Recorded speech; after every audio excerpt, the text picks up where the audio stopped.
베리타스 메디컬의 회장실. 서진우는 방금 이사회를 끝내고 돌아와 있었다.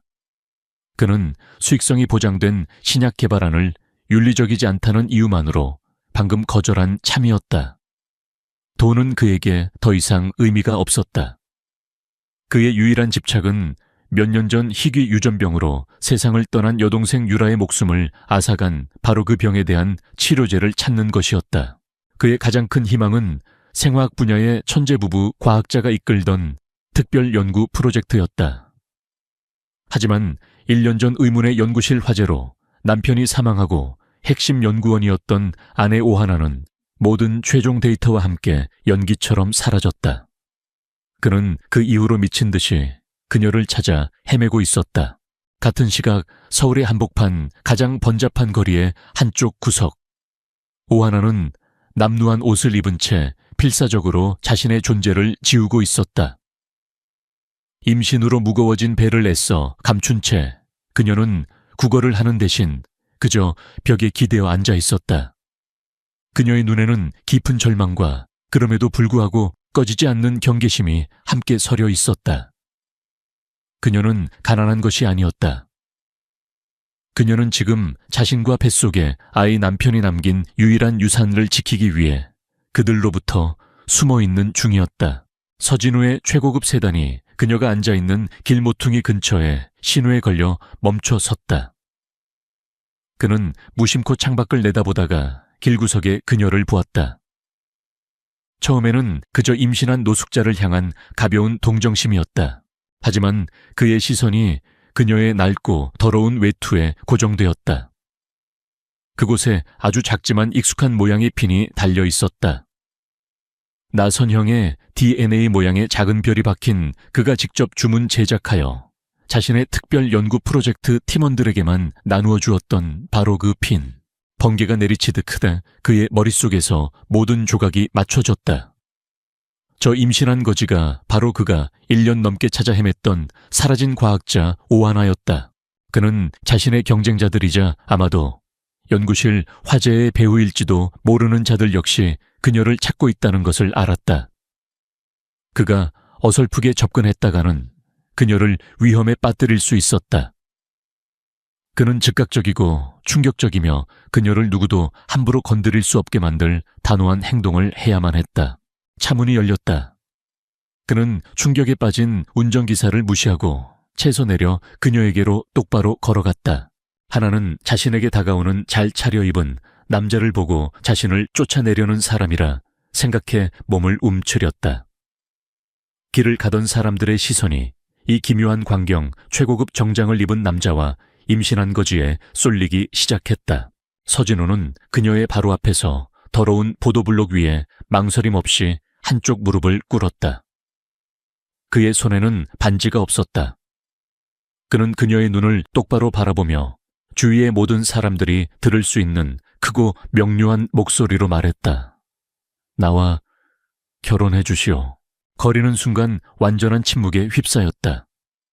그리고 그 침묵은 이내 사람들의 경악과 황금이 휴대폰을 꺼내 이 비현실적인 장면을 녹화하는 소리로 깨졌다. 하나는 충격과 혼란 속에서 텅 빈 눈으로 그를 바라보았다. 그녀는 그를 알아보았다. 자신의 프로젝트에 자금을 댔던 베리타스 메디컬의 유명한 회장 서진우. 그가 자신을 알아봤다는 것을 그녀는 즉시 깨달았다. 하지만 청은 여기서 지금 도무지 이해할 수 없었다. 그는 강렬하고 절박한 눈빛으로 그녀를 바라보고 있었다. 그 눈빛은 마치 이렇게 말하는 듯했다. 일단 내 연극에 맞춰줘요. 당신의 목숨이 걸린 일이니.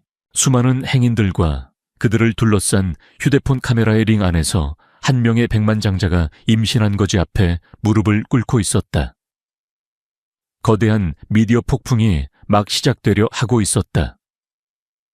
두 사람의 인생을 영원히 바꿔놓을 이 설명 불가능하고 미친 행위와 함께 일장의 막이 내리고 있었다. 서진우의 차가 기자들과 구경꾼들의 혼란을 뚫고 미친 듯이 질주하는 동안 오하나는 충격 속에서 여전히 정신을 차리지 못하고 있었다. 그녀는 본능적으로 자신의 배를 감싸 안은 채 경계심과 적대감 가득한 눈으로 옆에 앉은 남자를 쏘아보았다. 도대체 무슨 짓이에요? 왜 나한테? 서진우는 앞만 본 채 침착하지만 단호한 목소리로 말했다. 오하나 박사님, 당신을 찾고 있었습니다. 자세한 이야기는 안전한 곳에서 하도록 하죠. 오하나 박사. 그녀의 진짜 이름과 직함. 그가 자신을 완벽하게 알고 있다는 사실에 그녀는 더 이상 저항할 수 없었다. 차는 높은 담과 최첨단 보안 시스템으로 둘러싸인 거대한 요새 같은 저택에 도착했다. 그녀는 남루한 옷차림 그대로 가죽과 대리석으로 꾸며진 비현실적인 공간 안으로 들어섰다. 하인들은 그녀에게 깨끗한 옷과 따뜻한 음식을 내왔지만 그녀는 이 모든 것을 금으로 만든 새장처럼 느꼈다. 그녀는 그 누구도 특히 이 남자를 믿을 수 없었다. 안전이 확보된 서재에서 서진우는 마침내 자신의 이야기를 털어놓았다. 그는 자신의 여동생 유라의 사진을 보여주며 그녀를 죽음으로 몰고 간 희귀 유전병에 대해 이야기했다. 그의 목소리에는 깊은 고통과 집착이 서려 있었다. 오 박사님의 연구 프로젝트는 유일한 희망이었습니다. 유라의 마지막 소원이기도 했고요. 저는 연구실 화재 사건 이후 당신을 계속 찾아다녔습니다. 당신의 데이터가 수많은 사람들의 목숨을 구할 열쇠라고 믿었으니까요. 그는 길거리에서의 갑작스러운 청혼이 어쩔 수 없는 최후의 수단이었다고 설명했다. 김도윤 박사와 옴니젠이 당신을 찾고 있다는 걸 알고 있었소. 내가 당신을 공개적으로 내 사람으로 만들지 않았다면 당신은 오늘 밤 살아남지 못했을지도 모르오. 그가 경쟁사의 이름과 자신의 옛 동료이자 남편의 원수인 김도윤의 이름을 언급하자 하나의 심장이 차갑게 내려앉았다. 그녀는 그의 말을 들었지만 마음의 문을 열지 않았다. 남편은 살해당했고 그녀의 인생은 파괴되었다. 그녀는 더 이상 아무도 믿을 수 없었다. 내 영혼은 남편의 목숫과 맞바꾼 거예요. 그 가치를 모르는 사람에게 아무에게나 넘겨줄 수 없어요. 그녀는 그의 동기가 단지 돈을 위한 기술인지 의심했다. 그녀는 일단 이곳에 머무르겠지만 그를 계속해서 경계할 것이라는 뜻을 분명히 했다. 한편 그 시각 거대 제약회사 옴니젠의 차갑고 현대적인 회장실. 김도윤 박사는 거대한 스크린에 떠있는 세기의 길거리 청혼 뉴스를 보며 분노를 억누르고 있었다. 그는 오하나가 죽었거나 영원히 사라졌다고 생각했다. 그런데 그녀가 자신의 가장 큰 자금줄이자 경쟁자인 서진우의 보호 아래 세상에서 가장 화려한 방식으로 재등장한 것이다. 그는 오하나가 입을 열거나 그녀의 연구를 재현해내는 순간 자신이 도둑질과 살인으로 쌓아 올린 이 모든 제국이 무너져 내릴 것이라는 사실을 알았다. 그는 자신의 무자비한 보안실장에게 전화를 걸었다. 그의 명령은 섬뜩할 정도로 정확했다. 오하나는 반드시 죽어야 한다. 하지만 서진우 회장의 약혼녀가 됐으니 사고처럼 보여야겠지. 흔적 없이 완벽하게 처리해. 다시 서진우의 저택. 하나는 호화로운 방 창가에 서서 도시의 불빛을 내려다보고 있었다. 1년 만에 처음으로 안전을 느꼈지만 동시에 그 어느 때보다 더 갇혀 있다는 기분이 들었다. 그녀는 자신의 배를 어루만졌다. 그녀는 영원히 숨어 지낼 수 없다는 것을 알았다. 아이를 지키고 남편의 복수를 하기 위해서 그녀는 어쩌면 이 이상하고 집착 강한 백만장자를 믿어야 할지도 모른다. 깨지기 쉽지만 거대한 판돈이 걸린 동맹이 형성되기 시작하고 있었다. 그리고 저택의 담장 밖에서는 이미 치명적인 위협이 어둠 속에서 움직이기 시작했다. 게임의 판은 짜여졌고 그녀는 이 거대한 체스판의 중심에 선 내키지 않는 여왕이었다. 며칠 동안 서진우는 오하나의 경계심을 풀기 위해 노력했다. 그는 연구 데이터에 대해 묻거나 그녀를 다그치지 않았다. 대신 그는 자신의 가장 깊고 아픈 상처를 그녀에게 보여주기로 결심했다. 그는 그녀를 저택의 한쪽 별관으로 데려갔다. 그곳은 세상을 떠난 그의 여동생 서유라를 위해 보존된 공간이었다. 유라가 쓰던 물건들, 그녀의 웃는 모습이 담긴 사진들, 그리고 그녀가 병마와 싸웠던 흔적들이 고스란히 남아 있었다. 그는 여동생을 지키지 못했다는 죄책감과 치료제를 찾겠다는 절박한 약속에 대해 털어놓았다. 그의 진심 어린 고통은 같은 상처를 가진 하나의 마음을 움직였다. 그녀는 그의 집착이 단순한 이유는 추구가 아니라 자신과 같은 사랑하는 사람을 잃은 자의 깊은 슬픔에서 비롯되었음을 깨달았다. 마침내 그녀는 그를 믿기로 결심했다. 아주 조금씩, 그리고 조심스럽게 그녀는 그의 서재에서 진실의 일부를 털어놓았다. 우리 프로젝트의 세 번째 파트너였던 김도윤 박사. 그가 우리를 배신했어요. 그녀는 김도윤이 어떻게 자신들의 마지막 실험을 방해하고 연구 결과물을 훔쳤으며 산업 스파이라는 누명을 씌워 연구실 화재를 일으켰는지에 대해 설명했다. 하지만 그녀는 남편이 그 화재 속에서 사고로 죽은 것이 아니라 살해당했다는 가장 핵심적인 사실은 아직 숨겼다. 그 누구도 믿을 수 없었던 그녀에게 그것은 아직 꺼내기 너무나 무거운 진실이었다. 그녀의 이야기를 들은 서진우의 눈빛은 차갑게 굳어졌다. 치료제를 찾기 위한 그의 여정은 이제 정의를 구현하기 위한 여정이 되기도 했다. 그는 자신의 약속을 즉시 이행했다. 그는 저택의 지하 벙커를 세계 최고 수준의 생화학 연구실로 개조하라고 지시했다. 비밀리에 고용된 기술자 팀이 밤낮으로 일했고 최첨단 장비들이 야음을 틈타 저택으로 옮겨졌다. 일주일 만에 잊혀졌던 지하 공간은 그녀가 잃어버렸던 연구실보다 훨씬 더 뛰어난 그녀만을 위한 비밀 실험실로 재탄생했다. 마침내 오하나는 자신의 새로운 연구실에 들어섰다.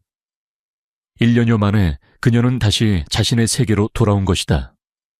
그녀는 감격에 휩싸여 새로운 장비들을 어루만졌다. 그녀는 자신의 인생이 걸린 작업을 다시 시작했다. 그녀는 먼저 자신의 머릿속에 완벽하게 저장되어 있던 복잡한 유전자 서열과 단백질 구조 공식들을 써내려가기 시작했다. 그녀의 천재성이 다시 한번 빛을 발하는 순간이었다. 그리고 그녀는 화재 현장에서 목숨을 걸고 빼돌렸던 손상된 작은 하드 드라이브를 꺼내 들었다. 그녀는 그 안에 조각나 있는 데이터들을 복구하며 남편과 자신의 잃어버린 연구의 퍼즐을 맞춰 나가기 시작했다. 서진우는 종종 연구실의 관찰창을 통해 일에 몰두한 그녀의 모습을 조용히 지켜보았다. 그는 그녀의 열정과 천재성에 감탄했고 많은 대화 없이도 두 사람 사이에는 공동의 목표를 향한 깊은 유대감이 형성되고 있었다. 몇 주간의 밤샘 작업 끝에 마침내 그녀는 첫 번째 돌파구를 마련했다. 그녀는 유전자 시퀀싱 기술의 핵심 알고리즘을 완벽하게 복원해내는데 성공했다. 그것은 치료제 개발을 향한 거대한 첫걸음이었다. 그녀는 모니터에 떠오른 복잡한 코드와 분자구조 다이어그램을 서진우에게 보여주었다. 이게 시작이에요. 그녀의 눈에 오랫동안 잃어버렸던 자신감의 불꽃이 다시 타올랐다. 그것은 희망과 진보의 순간이었다. 오하나는 안전한 항구를 찾았고 서진우는 잃어버렸던 열쇠를 되찾았다. 하지만 그들이 비밀 연구실에서 작은 승리를 자축하는 바로 그 순간 김도윤 박사 역시 자신의 스파이로부터 보고를 받고 있었다. 서진우 회장의 저택으로 비정상적인 양의 최첨단 실험 장비가 반입됨. 김도윤의 얼굴이 분노와 이해로 어둡게 변했다. 그는 무슨 일이 벌어지고 있는지 즉시 깨달았다. 그 거지는 단순한 약혼녀가 아니었다. 그녀가 자신의 무기를 다시 만들고 있는 것이다. 그는 그녀가 그것을 완성하기 전에 더욱 강력하고 직접적인 공격을 감행해야 한다는 것을 깨달았다. 두 사람의 짧은 평화는 이제 곧 산산조각이 날 터였다. 김도윤 박사는 오하나가 성공하게 둘 수 없었다. 그는 서진우의 철옹성 같은 저택에 쉽게 접근할 수 없다는 것을 깨닫고 먼저 외부에서부터 그녀를 무너뜨리는 공격을 시작했다. 그는 돈으로 매수한 타블로이드 기자들에게 교묘하게 왜곡된 정보들을 흘렸다. 충격 서진우 회장의 신데렐라 과거 정신병력 있는 사기꾼. 희대의 길거리 청혼 알고 보니 슬픔에 잠긴 재벌을 등친 계획적 접근. 과 같은 자극적인 기사들이 인터넷을 도배하기 시작했다. 그들은 그녀가 과거 산업 스파이 혐의로 쫓겨났다는 사실을 부풀리고 그녀의 임신의 진위까지 의심하며 그녀를 비정상적인 정신 상태의 교활한 사기꾼으로 몰아갔다. 이 미디어 공격은 베리타스 메디컬을 뒤흔들었다. 이 사진들은 회사의 명성에 흠집이 가는 것을 두려워하며 서진우에게 그 여자를 정리하라고 압박했다. 하지만 서진우는 맹렬하게 그녀를 방어했다. 이것은 그저 소음일 뿐이오. 저들이 두려워하고 있다는 증거지. 우리는 진실이라는 무기를 가지고 있어. 그는 언론의 공격에 흔들리는 하나를 동정이 아닌 차가운 결의로 다독였다. 그의 굳건한 태도는 오히려 두 사람의 동맹을 더욱 강하게 만들었다. 외부에서의 심리전이 계속되는 동안 김도윤의 진짜 공격이 시작되었다. 그는 단순한 폭력배가 아닌 침투 전문 요원들을 고용하여 서진우의 저택에 잠입시켰다. 그들의 목표는 단 하나, 오하나의 제거였다. 어느 깊은 밤 침투조는 저택의 보안 시스템을 우회하여 담을 넘었다. 하지만 그들은 서진우의 충직한 경호실장을 너무 얕보고 있었다. 전직 특수부대 출신인 경호실장은 경보 시스템이 감지하지 못한 미세한 침입의 흔적을 발견했다. 저택의 넓은 정원에서 보이지 않는 고양이와 쥐의 게임이 시작되었다. 침투 요원 중 한 명이 마침내 지하 연구실로 통하는 환기구 근처까지 접근했다. 하지만 그가 환기구 덮개를 열려는 순간 어둠 속에서 서진우의 경호팀이 나타나 그의 앞을 막아섰다. 소음기가 달린 총격음과 짧고 격렬한 격투가 순식간에 벌어졌다. 소라는 하나이가 있는 연구실까지는 들리지 않게 신속하고 조용하게 제압되었다. 서진우는 침입 시도가 있었다는 보고를 받았다. 그는 김도윤이 상상 이상으로 위험하고 절박한 상대라는 것을 깨달았다. 자신의 요새였던 저택마저 침범당한 것이다. 그는 지하 연구실로 내려갔다. 그는 임신한 그녀를 자극하지 않기 위해 방금 전의 총격전에 대해서는 말하지 않았다. 하지만 그의 목소리는 그 어느 때보다 무겁고 단호했다. 오 박사, 더 이상 숨어서 방어만 할 수는 없게 되었어. 우리가 공격해야만 하오. 그가 우리를 완전히 파멸시키기 전에 연구를 끝내야만 합니다. 추상적이었던 과학 연구는 이제 생존을 위한 전쟁 무기가 되었다. 하나의 어깨에 자신과 뱃속의 아이, 그리고 자신을 지키기 위해 모든 것을 건한 남자의 목숨까지 걸리게 된 것이다. 그녀의 눈에서 두려움이 사라졌다. 그 자리에는 차갑고 강철 같은 결의가 들어찼다. 그녀는 서진우를 바라보며 말했다. 시간을 조금만 더 벌어주세요. 거의 다 왔어요. 다음 장에서 벌어질 마지막 결전을 향한 무대가 마련되고 있었다. 비밀 연구실 아노하나는 마지막 사투를 벌이고 있었다. 그녀는 단순히 잃어버린 기술을 재현하는 것을 넘어 서진우의 여동생을 죽음으로 몰고 갔던 바로 그 유전병에 대한 완벽한 표적 치료제를 완성하기 직전이었다. 시간과의 싸움이었다. 그녀의 배는 나날이 무거워졌지만 그녀의 정신력은 그 어느 때보다 날카롭게 타오르고 있었다. 서진우는 그런 그녀의 곁을 지켰다.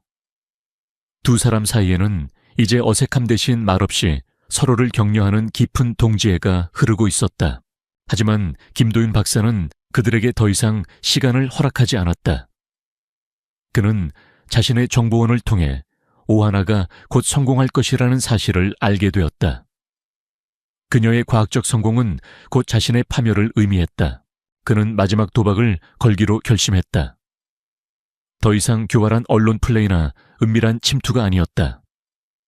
그는 전직 용병들로 이루어진 무자비한 팀을 고용하여 서진우의 저택을 정면으로 공격하라는 명령을 내렸다. 그의 목표는 단 하나 오하나와 그녀의 연구 결과물, 그리고 그곳에 있는 모든 증인들을 이 세상에서 완전히 지워버리는 것이었다. 어느 새벽 고요했던 저택 전체에 찢어질 듯한 경보음이 울려 퍼졌다. 저택의 높은 담벼락 일부가 폭약으로 무너져 내렸고 검은 전투복을 입은 용병들이 안으로 쏟아져 들어왔다.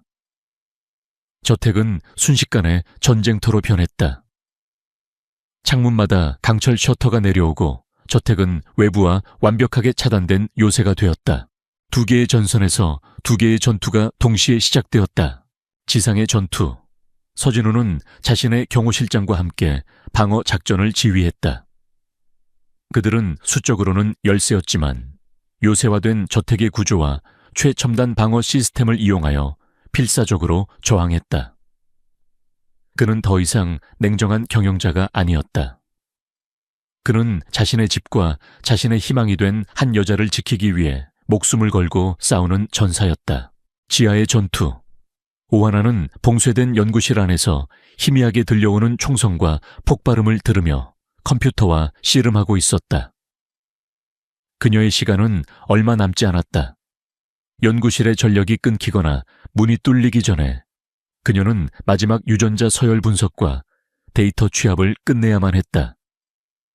그녀의 손가락은 키보드 위를 날아다녔고 모니터에는 수만 개의 염기 서열이 폭포수처럼 흘러내렸다. 죽은 남편의 명예 뱃속, 아이의 미래, 그리고 수많은 사람들의 목숨이 그녀의 손끝에 달려 있었다. 용병들은 집요했다. 그들은 강력한 장비를 이용해 저택의 방어선을 하나씩 뚫고 마침내 지하 연구실로 향하는 복도까지 진입했다. 서진우와 남은 경호팀은 연구실 문 앞에서 마지막 방어선을 구축했다. 그녀에게 단 몇 초라도 더 벌어주기 위한 처절한 사투였다. 연구실 하나하나의 컴퓨터 스크린에 메시지가 떴다. 서열 분석 완료. 데이터 취합 99%. 바로 그 순간 연구실의 육중한 강철문에 용병들이 설치한 소형 폭약이 터졌다. 쾅 말 단시한 치다 오다넨 치게 치다르치라. 문이 안쪽으로 폭발하며 뜯겨져 나갔다. 용병의 리더가 자욱한 연기 속에서 모습을 드러냈다. 그의 손에 들린 총구가 정확히 하나를 겨누고 있었다. 동시에 그녀의 스크린 속 진행률 막대가 100%에 도달했다. 데이터 취합이 완료되었고 그 모든 정보는 서진우가 미리 준비해둔 지구 반대편에 안전한 클라우드 서버로 자동 업로드를 시작했다. 용병 리더는 자신이 이겼다고 생각하며 비릿한 미소를 지었다. 그는 방가쇠를 당기려 했다. 하나는 총구를 마주한 채 두려움이 아닌 자신의 모든 것을 완성했다는 조용한 희열이 담긴 눈으로 그를 바라보고 있었다. 용병의 손가락이 움직이는 바로 그 순간 세상의 모든 것이 멈춘 듯했다. 용병 리더의 손가락이 방가쇠를 당기기 직전 그의 등 뒤에서 그림자처럼 나타난 서진우가 그의 목을 낚아챘다. 지상의 전투를 뚫고 마지막 순간에 그녀를 구하기 위해 달려온 것이었다. 두 사람 사이에 짧고 격렬한 사투가 벌어졌다. 동시에 저택의 마지막 방어 프로토콜이 작동했다. 복도 전체에 비살상 신경가스가 살포되었고 남은 용병들은 힘없이 쓰러졌다.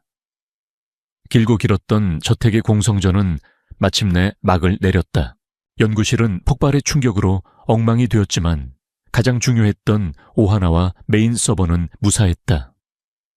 서진우는 그녀에게 달려가 그녀와 뱃속의 아이가 무사한지를 먼저 확인했다. 두 사람의 눈에는 안도감과 함께 사선을 넘어온 동지애가 가득했다. 하나가 떨리는 목소리로 말했다. 성공했어요. 모든 데이터가 안전한 곳으로 넘어갔어요. 서진우는 한순간도 지체하지 않았다. 그는 즉시 자신의 법무팀과 검찰 최고위층에 연락하여 보안 클라우드 서버에 접속 링크를 넘겼다. 그들이 확인한 증거는 그야말로 핵폭탄이었다. 그 안에는 유전병을 치료할 수 있는 완벽한 유전자 치료제의 데이터가 들어있었다. 그리고 무엇보다 중요한 것. 하나는 남편과 함께 원본 연구 데이터의 가장 핵심부에 그들만이 아는 디지털 워터마크, 자신들의 DNA 염기 서열과 결혼 기념일을 기반으로 한 암호 코드를 심어두었다. 그녀가 복원한 데이터에는 그 워터마크가 선명하게 남아 있었지만 옴니젠이 훔쳐간 기술에는 그것이 없었다. 그것은 김도윤의 기술 탈취를 증명하는 부인할 수 없는 증거였다. 또한 남편이 죽기 직전 김도윤에 대한 의심을 기록해둔 암호화된 연구 노트도 함께 들어있었다. 한편 옴니젠의 회장실, 김도윤은 용병 리더로부터 성공했다는 연락이 오기만을 초조하게 기다리고 있었다. 하지만 그의 사무실 문을 부수고 들이닥친 것은 그의 부하가 아니라 검찰의 특수 수사팀이었다. 김도윤 씨 살인, 교사산업, 기술 유출 및 불법 생동성 시험 등의 혐의로 긴급 체포합니다. 그는 그 자리에서 수갑을 찼다. 그의 완벽했던 계획은 최악의 방식으로 실패하고 역풍을 맞은 것이다. 대한민국 최고의 제약회사 CEO가 체포되는 모습은 전 국민에게 충격을 안겨주었다. 세상에는 모든 진실이 밝혀졌다. 언론은 파트너를 살해하고 그의 아내에게 누명을 씌웠으며 기술을 훔치고 최근에는 서진우 회장의 저택을 공격한 김도윤의 끔찍한 범죄를 연일 보도했다. 세상이 정신 나간 사기꾼이라 손가락질했던 오하나는 이제 모든 역경을 이겨내고 남편의 복수를 했으며 인류를 구할 기술을 지켜낸 영웅으로 재조명되었다. 그녀의 남편 역시 과학을 위해 순직한 의인으로 명예를 회복했다. 며칠 후 저택은 수리를 마치고 평화를 되찾았다. 서진우는 안정을 취하고 있는 하나의 병실을 찾았다. 그는 그녀에게 검찰이 모든 증거를 확보했으며 남편의 정의는 이제 완벽하게 구현될 것이라고 전해주었다. 하나는 그를 바라보며 마음 깊은 곳에서 우러나오는 감사의 인사를 전했다. 고맙습니다. 모든 것을요. 길고 길었던 전쟁은 끝났다. 과거의 유령들은 이제 법의 심판대 위에 서게 되었다. 이제 남은 것은 이 모든 상처를 치유하고 그들이 목숨을 걸고 지켜낸 미래를 향해 나아가는 것이었다. 몇 달 후 세상은 새로운 희망의 소식으로 가득 찼다. 오하나 박사가 완성한 유전자 치료제는 기적적으로 임상시험을 통과하여 서진우의 여동생과 같은 희귀병으로 고통받던 환자들의 생명을 구하기 시작했다. 세상은 이 치료제에 서진우의 여동생을 기리는 의미로 유라의 희망이라는 이름을 붙여주었다. 오하나의 죽은 남편의 명예 역시 완벽하게 회복되었다. 그의 이름은 치료제의 공동 개발자로 나란히 올라갔고 국가로부터 최고의 과학 훈장이 추서되었다. 오하나는 건강한 아들을 낳았다. 아이는 죽은 남편을 꼭 빼닮아 있었다. 그녀는 아이의 얼굴을 보며 길고 길었던 악몽이 마침내 끝났음을 실감했다. 서진우 역시 변해 있었다. 그는 더 이상 죄책감에 사로잡힌 차가운 경영자가 아니었다. 그는 하나의 아이를 제 조카처럼 아꼈고 회사의 이익보다는 생명의 가치를 우선하는 존경받는 리더로 거듭나고 있었다. 모든 것이 제자리를 찾은 어느 따뜻한 봄날. 서진우는 저택의 아름다운 정원에서 아들을 품에 안고 있는 하나에게 다가갔다. 그곳에는 더 이상 카메라도 긴급 상황도 거짓 연극도 없었다. 오직 두 사람과 새로운 생명의 평화로운 숨소리만이 존재했다. 그는 그녀의 앞에 다시 한번 무릎을 꿇었다. 처음 그가 무릎을 꿇었던 차갑고 더러웠던 보도블록 위가 아니었다. 부드러운 잔디 위였다. 그는 그녀의 손을 잡고 진심을 담은 반지를 내밀었다. 하나셋이 처음 길 위에서의 청혼은 당신을 지키기 위한 거짓말이었습니다. 하지만 지금 이 순간은 진심입니다. 나와 그리고 우리 아이와 진짜 가족이 되어주시겠습니까? 그는 그녀와 그리고 그녀의 아이까지 모두를 품에 안겠다는 약속을 하고 있었다. 하나의 눈에서 기쁨의 눈물이 흘러내렸다. 그녀는 말없이 고개를 끄덕였다. 세 사람은 함께 따스한 봄 햇살 아래 서 있었다. 피로 맺어진 가족은 아니었지만 함께 죽음의 문턱을 넘고 함께 정의를 위해 싸웠으며 함께 희망을 찾아낸 그 어떤 가족보다 더 끈끈한 유대로 묶여 있었다. 과거의 유령들은 이제 안식을 찾았다. 그리고 절망의 잿더미 위에서 새로운 희망과 사랑으로 만들어진 가족이 그들의 밝은 미래를 향해 첫걸음을 내딛고 있었다.